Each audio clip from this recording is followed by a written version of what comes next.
Hello anime lovers, നമ്മളിന്ന് കാണാൻ പോകുന്നത് the beginning after the end season 1-ലെ 8ാമത്തെ എപ്പിസോഡാണ്. സോ ഇതിനു മുമ്പുള്ള എപ്പിസോഡ് നിങ്ങൾ കണ്ടിട്ടില്ലെങ്കിൽ ഞാൻ താഴെ ഡിസ്ക്രിപ്ഷനിലും മുകളിൽ ഐക്കാർഡിൽ ലിങ്ക് കൊടുക്കാം. നിങ്ങൾക്ക് അതിലൊക്കെ ക്ലിക്ക് ചെയ്ത് പെട്ടെന്ന് പോയിട്ട് കാണാവുന്നതാണ്. സോ ഈ ഒരു വീഡിയോ ലൈക്ക് ചെയ്ത് ആരെങ്കിലും കാണുന്നുണ്ടെങ്കിൽ പെട്ടെന്ന് ലൈക്ക് ചെയ്യുക, അടുത്ത വീഡിയോ കാണാൻ വേണ്ടി സബ്സ്ക്രൈബ് ചെയ്യുക. എന്നാ anime lovers, once again welcome back to anime exposure. എപ്പിസോഡിന്റെ തുടക്കത്തിൽ വർഷങ്ങൾക്ക് ശേഷം കാണുന്ന ആർത്തറിനെ അവന്റെ അച്ഛനും അമ്മയ്ക്കും കണ്ടിട്ട് വിശ്വാസമായില്ല. ആർത്തർ ഇത് നീ തന്നെയാണോ എന്ന് പറഞ്ഞ അവർ രണ്ടുപേരും അവനെ സന്തോഷത്തോടെ കെട്ടിപ്പിടിക്കുകയാണ്. ശേഷം അവിടെയുള്ള ചെറിയ കുട്ടിയെ കാണുന്ന ആർത്തറിന് അത് അവന്റെ അനിയത്തിയാണെന്ന് അവന് മനസ്സിലായി. എലനോർ, ഇതാണ് നിന്റെ ചേട്ടൻ. അപ്പോ ആർത്തർ അവന്റെ അനിയത്തിയോട്, ഹായ്, എന്റെ പേര് ആർത്തർ ലേവിൻ. അടുത്ത സീനിൽ വീടിന്റെ അകത്തേക്ക് വരുന്ന ആർത്തറിനോട് ആലീസ് ഒരുപാട് കാര്യങ്ങൾ സംസാരിക്കുന്നു. നീ അന്ന് ഞങ്ങളോട് പറഞ്ഞില്ലേ നിനക്ക് എന്തോ അസുഖമുണ്ടെന്ന്, ഇപ്പൊ നിന്റെ അസുഖം മാറിയോ? അതിരിക്കട്ടെ, നീ എന്തെങ്കിലും കഴിച്ചോ? നിന്നെ കണ്ടാലേ അറിയാം നീ ഒരുപാട് അങ്ങ് മെലിഞ്ഞുപോയി. അപ്പോ ആലീസിനോട് റെയ്നോൾഡ്, അവനിപ്പോ വന്നിട്ടല്ലേ ഉള്ളൂ, നീ അവനെ ഒന്ന് വെറുതെ വിട്. അത് കേട്ട ആലീസ്, അത് ശരിയാ ആർത്തർ, എന്നോട് ക്ഷമിക്ക് എന്ന് പറയുന്ന ആലീസ് എലനോറിനെ അവരുടെ അടുത്തേക്ക് വിളിച്ചു. എലനോർ, ഞങ്ങൾ എപ്പോഴും നിനക്ക് ചേട്ടനെ കുറിച്ച് പറഞ്ഞു തരാറില്ലേ? അപ്പോ ആർത്തർ, എലനോർ, നിന്നെ കാണാൻ പറ്റിയതില് എനിക്ക് ഒരുപാട് സന്തോഷമുണ്ട് എന്ന് പറഞ്ഞ് അവന്റെ അനിയത്തിയോട് പറയുന്ന ആർത്തർ അവന്റെ അച്ഛനോടും അമ്മയോടും അന്നവൻ കൊക്കയിലേക്ക് വീണതിന് ശേഷം എന്താണ് സംഭവിച്ചതെന്ന് പറയുന്നു. പക്ഷെ അവൻ അവരോട് സിൽവിയയുടെ കാര്യം മാത്രം പറയുന്നില്ല. അതിനു പകരം അവൻ അന്ന് ആ കുഴിയിലേക്ക് വീണ സമയത്ത് അവൻ അറിയാതെ തന്നെ എന്തോ ഒരു ഭാഗ്യത്തിന് ഒരു മാജിക് ഉപയോഗിച്ച് രക്ഷപ്പെട്ടു.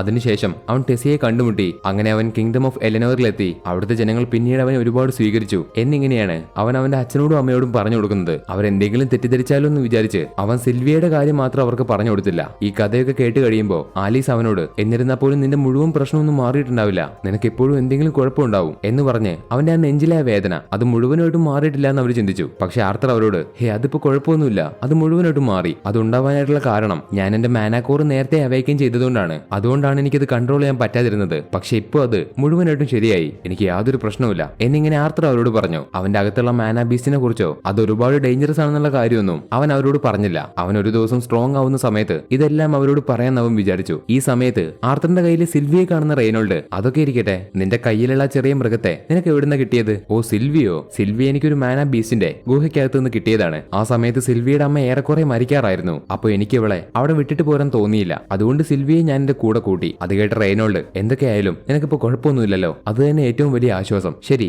ആർത്തർ, നിന്റെ മാനാക്കോറിന്റെ ഇപ്പോഴത്തെ അവസ്ഥ എന്താണ്? റെയ്നോൾഡ്, അവനിപ്പോ വന്നിട്ടല്ലേ ഉള്ളൂ, നിങ്ങൾ ഇപ്പോഴേ തന്നെ അവനെ കൊണ്ട് ഇതൊക്കെ ചെയ്യിക്കണോ? അതിന് റെയ്നോൾഡ്, ഞാൻ അവന്റെ പവർ എത്രത്തോളം ആയെന്ന് നോക്കുന്നതല്ലേ, അതിന് കുഴപ്പമൊന്നുമില്ല. അത് കേട്ട ആർത്തർ, അതിരിക്കട്ടെ അച്ഛാ, നിങ്ങൾ എന്ത് ജോലിയാ ഇപ്പൊ ചെയ്യുന്നേ? ഞാനോ? എനിക്കിപ്പോ ഹെൽത്ത് ഓപ്ഷൻ ഹൗസില് ഒരു ജോലി കിട്ടി, അതും സെക്യൂരിറ്റി ഇൻസ്ട്രക്ടർ ടീമില്. അത് കേട്ട ആർത്തർ, നിങ്ങളുടെ മാനാക്കോറിന്റെ ഇപ്പോഴത്തെ സ്റ്റേജ് എന്താ? അതിന് റെയ്നോൾഡ്, 2 വർഷം മുമ്പ് ഞാൻ ഡീപ്പ് ഓറഞ്ചിലേക്ക് എത്തി. അത് കേട്ട് ആർത്തറിന് അതിശയായി. ഈ ലോകത്തെ ഓരോ ആൾക്കാരും മാന യൂസ് ചെയ്യുമ്പോൾ അതിന് ഓരോ കളർ ഉണ്ടാവും. ആ കളർ അവരുടെ പവറിനെയാണ് സൂചിപ്പിക്കുന്നത്. ഏറ്റവും തുടക്കക്കാരുടെ കളറാണ് കറുപ്പ്. അതായത് പവർ കുറഞ്ഞ ആൾക്കാർ മാന യൂസ് ചെയ്യുമ്പോൾ അതിന്റെ കളർ കറുപ്പായിരിക്കും. അത് കഴിഞ്ഞ് ചുമപ്പ്, പിന്നെ ഓറഞ്ച്, മഞ്ഞ, സിൽവർ, അത് കഴിഞ്ഞ് അവസാനത്തെ ഏറ്റവും പവർ കൂടിയ മാനയുടെ കളറാണ് വൈറ്റ്, പ്യുവർ ആയിട്ടുള്ള വൈറ്റ്. അങ്ങനെ ഇത് മൊത്തം കറുപ്പ്, ചുവപ്പ്, ഓറഞ്ച്, മഞ്ഞ, സിൽവർ, വൈറ്റ്, ഈ പറഞ്ഞ 6 കളറില് ഓരോ കളറിനും 3 സ്റ്റേജ് ഉണ്ട്. Deep, standard, light. ഈ 3 സ്റ്റേജും കംപ്ലീറ്റ് ചെയ്താലേ അവർക്ക് അടുത്ത കളറിലേക്ക് പോകാൻ പറ്റുള്ളൂ. അതായത് പവർ കൂടിയ കളറിലേക്ക് ആദ്യത്തെ സ്റ്റേജ് ഡീപ്പ്, രണ്ടാമത്തേത് സ്റ്റാൻഡേർഡ്, മൂന്നാമത്തേത് ലൈറ്റ്. ഇത് 3ഉം കംപ്ലീറ്റ് ചെയ്യുന്നവർക്ക്, അതായത് ലൈറ്റിലേക്ക് എത്തുന്നവർക്ക് അടുത്ത കളറായിട്ടുള്ള പവർ കൂടിയ കളറിന്റെ ഡീപ്പ് ഉപയോഗിക്കാൻ പറ്റും. അങ്ങനെ അതിന്റെ 3 സ്റ്റേജും കംപ്ലീറ്റ് ചെയ്യുന്നവർക്ക് അടുത്ത കളർ യൂസ് ചെയ്യാൻ പറ്റും. ഇതിൽ ആർത്തറിന്റെ അച്ഛൻ ഉപയോഗിക്കുന്നത് ഡീപ്പ് ഓറഞ്ച് ആണ്. ഇനി സ്റ്റാൻഡേർഡ് കഴിഞ്ഞ് ലൈറ്റ് ഓറഞ്ചിലേക്ക് എത്തിയാൽ മാത്രമേ റെയ്നോൾഡിന് ഇനി അടുത്ത കളറായിട്ടുള്ള യെല്ലോ ഉപയോഗിക്കാൻ പറ്റുള്ളൂ. അതിൽ തന്നെ അതിന്റെ ആദ്യത്തെ സ്റ്റേജ് ആയിട്ടുള്ള ഡീപ്പ് യെല്ലോ. സോ മാൻ ഉപയോഗിക്കുന്ന ആൾക്കാരുടെ പവർ ലെവൽ ഇങ്ങനെയാണ് തിരിച്ചിട്ടുള്ളത്. ഓരോ ആൾക്കാർക്കും അവർക്ക് അവരുടെ പവർ കൂട്ടി വരണമെങ്കിൽ നല്ലതുപോലെ ട്രെയിൻ ചെയ്യണം. അതിൽ തന്നെ പ്രത്യേകതരം ബീസ്റ്റ് വില്ലുള്ള ആൾക്കാർക്ക് അവരുടെ മാനയും അതിന്റെ കൂടെ തന്നെ ബീസ്റ്റ് വില്ലും ട്രെയിൻ ചെയ്യണം. എന്നിരുന്നാൽ പോലും ബീസ്റ്റ് വില്ല് ഇല്ലാത്ത ആൾക്കാരെ വെച്ച് നോക്കുമ്പോൾ ബീസ്റ്റ് വില്ലുള്ള ആൾക്കാർക്കാണ് പവർ കൂടുതൽ. ഓരോരുത്തരും ട്രെയിൻ ചെയ്യുന്നതിനനുസരിച്ച് ഇത് മാറിക്കൊണ്ടേയിരിക്കും. ഇവിടെ സ്കില്ലാണ് മുഖ്യം. ഇപ്പൊ റെയ്നോൾഡ് ആർത്തറിന്റെ സ്റ്റേജ് ഏതാണെന്ന് ചോദിക്കുമ്പോൾ ആർത്തർ അവന്റെ സ്റ്റേജ് ലൈറ്റ് റെഡ് ആണെന്ന് പറഞ്ഞു. അതായത് അവൻ ഇനി കുറച്ചുകൂടെ ട്രെയിൻ ചെയ്താൽ അടുത്ത സ്റ്റേജ് അവന്റെ അച്ഛന്റെ സ്റ്റേജിലേക്ക് എത്തും, ഡീപ്പ് ഓറഞ്ച്. ഇത് ആർത്തറിൽ നിന്ന് കേട്ട റെയ്നോൾഡ് അവിടെ, എന്ത് ലൈറ്റ് റെഡോ? പണ്ടാരം, അവൻ ഏറെക്കുറെ എന്റെ അടുത്ത് എത്താറായി എന്ന് പറഞ്ഞ് അത്ഭുതപ്പെട്ടുപോയി. എന്നിട്ട് റെയ്നോൾഡ് ആർത്തറിന്റെ പവർ എത്രത്തോളം ഉണ്ടെന്ന് അറിയാൻ വേണ്ടി അവനെ ഒന്ന് ടെസ്റ്റ് ചെയ്ത് നോക്കാൻ വേണ്ടി കൊണ്ടുപോയി നിൽക്കുകയാണ്. അപ്പൊ പെട്ടെന്ന് അവിടേക്ക്, റെയ്നോൾഡ്, ഇത് സത്യമാണോ? നിന്റെ മകൻ ജീവനോടെ തിരിച്ചു വന്നോ എന്ന് പറഞ്ഞ് റെയ്നോൾഡിന്റെ ഫ്രണ്ട് ഈ വീടിന്റെ ഉടമസ്ഥൻ അവിടേക്ക് വരുന്നു. അവരെ കണ്ട റെയ്നോൾഡ്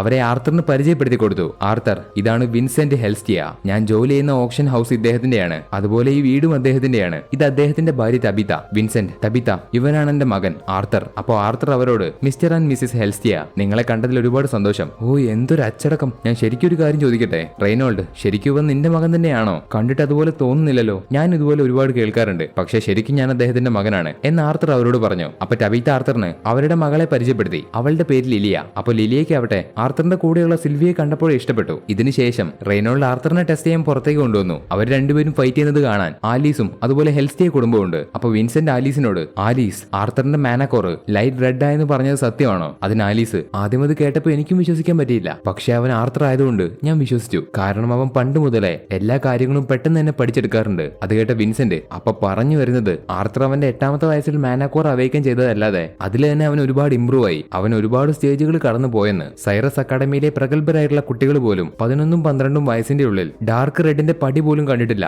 എന്ന് പറഞ്ഞ് വിൻസെന്റ് ആർത്തറിന്റെ മാനക്കോറിനെ കുറിച്ച് കേട്ട് അത്ഭുതപ്പെട്ടു. അങ്ങനെ ആർത്തറും റെയ്നോൾഡും തമ്മിലുള്ള ഫൈറ്റ് ആരംഭിച്ചു. ആദ്യമൊക്കെ ആർത്തർ പതിയെയാണ് ഫൈറ്റ് തുടങ്ങിയതെങ്കിലും പിന്നീട് അങ്ങോട്ട് റെയ്നോൾഡിനെ ഞെട്ടിക്കുന്ന രീതിയിൽ ആർത്തർ ഫൈറ്റ് ചെയ്തു. അതുകൊണ്ട് റെയ്നോൾഡ് ഇനി അങ്ങോട്ട് കാര്യത്തിൽ തന്നെ ഫൈറ്റ് ചെയ്യുന്ന പറഞ്ഞ് അവന്റെ എലമെന്റ് ആയിട്ടുള്ള ഫയർ യൂസ് ചെയ്യുന്നു. ഈ ലോകത്തുള്ള മേജുകൾ അതായത് കോഞ്ചറേഴ്സിന്റെ കാര്യത്തിലേക്ക് വരുമ്പോൾ അവർക്ക് പറ്റിയ എലമെന്റ് ഏതാണോ അത് തെരഞ്ഞെടുക്കും. എന്നിട്ട് അതിനെ മുഴുവനായിട്ടും പഠിക്കും. അതായത് അവർക്ക് പറ്റിയ ഏതെങ്കിലും ഒരു എലമെന്റ് തെരഞ്ഞെടുത്ത് അതിനെ നല്ലതുപോലെ പഠിക്കും, അതിനെ നല്ലതുപോലെ കൺട്രോൾ ചെയ്യും. പക്ഷേ ഇത് ആർഗ്യുമെന്റേഴ്സിന്റെ കാര്യത്തിലേക്ക് വരുമ്പോൾ അവർക്കിത് കുറച്ച് ബുദ്ധിമുട്ടാണ്. അവർ ഈ എലമെന്റുകളെ പഠിച്ചെടുക്കാൻ കുറച്ചധികം തന്നെ കഷ്ടപ്പെടണം. ആർത്തറിന്റെ കഴിഞ്ഞ ജന്മത്തില് മാനയ്ക്ക് പകരം കീ എന്ന് പറയുന്ന ഒരു പവറാണ് അവന്റെ ലോകത്തുണ്ടായിരുന്നത്. അതിനെ കീ ലൈഫ് ഫോഴ്സ് എന്നും പറയും. ഒരാൾ ശക്തിയൊന്നുമില്ലാതെ ജനിക്കുമ്പോൾ അയാൾക്ക് ശക്തി ഉണ്ടാക്കിയെടുക്കാൻ ഒരുപാട് കഷ്ടപ്പെടേണ്ടി വരും. അങ്ങനെ കഷ്ടപ്പെടുമ്പോൾ അയാൾക്ക് വലിയൊരു പ്രതിഫലം കിട്ടും. അതുപോലെയാണ് ഈ ലോകത്തുള്ള ആർഗ്യുമെന്റേഴ്സിന്റെ കാര്യം. ആർത്തർ ജനിച്ച അന്ന് മുതൽ അവന് ഭാഗ്യത്തിന് യാതൊരു കുറവുമില്ല. അവന് നല്ല പോലെ ഭാഗ്യമുണ്ട്. ഇപ്പൊ റെയ്നോൾഡ് എലമെന്റ് യൂസ് ചെയ്ത് ആർത്തറിനെ ഒരുപാട് അറ്റാക്ക് ചെയ്യുന്നു. അതിന്റെ അവസാനം ആർത്തർ അവന്റെ എലമെന്റ് ഉപയോഗിച്ചു. അതും പ്രത്യേകതരം ഒരു എലമെന്റ്, ഐസും ഫയറും ചേർന്നിട്ടുള്ള ഒരു എലമെന്റ്. റെയ്നോൾഡ് യൂസ് ചെയ്യുന്നത് ഫയർ മാത്രമാണ്, പക്ഷെ ആർത്തർ ഇപ്പൊ യൂസ് ചെയ്യുന്നത് ഫയറും അതിന്റെ കൂടെ ഐസും ചേർത്ത്. ഇതിന്റെ പേരാണ് ഫ്രോസ്റ്റ് ഫയർ.